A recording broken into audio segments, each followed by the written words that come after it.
Hi guys, welcome back to Beamer Talks. Today we'll be working on replacing the brake master cylinder. During this job we had a really difficult hydraulic brake line that would just not come out, so we ended up stripping it and that was very fun. So stay tuned for that. First things first, let's get to our workspace. So let's remove the fluid, unhook the hoses, and then use a size 13 socket to remove the two bolts that hold the reservoir to the car. So there's one at the very top and one directly below.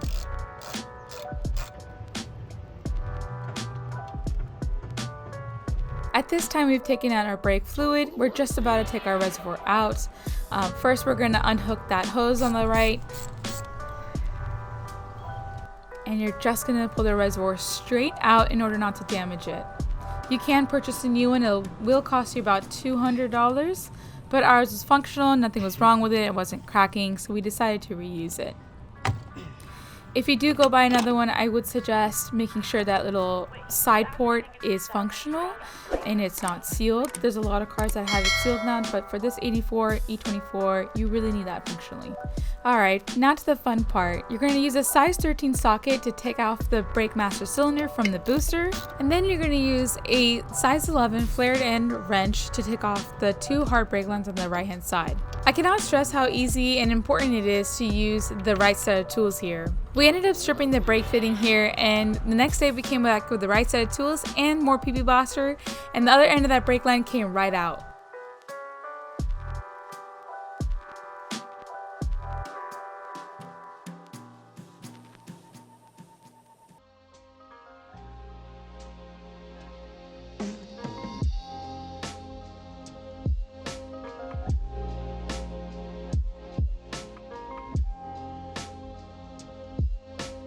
As you can see here, we're using vice grips to get that nut out, but in the end, we were unsuccessful.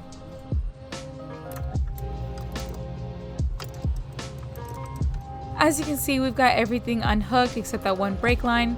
We're just using the space that we have at this moment to get to the other end to take it out.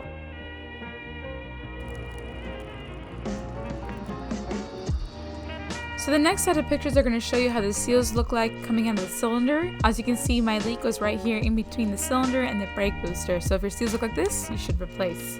And then this is my hard brake line. It did get mangled from the wrenches you see behind and the vice grip.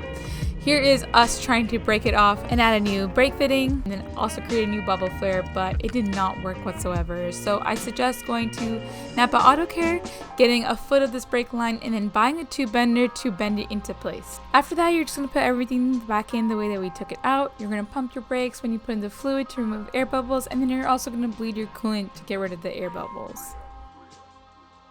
You should notice that your brake pedal is just a bit tougher to push down on, and that's because you've got a closed system with no leaks or air bubbles. So thanks for watching. Please follow and subscribe to see more content.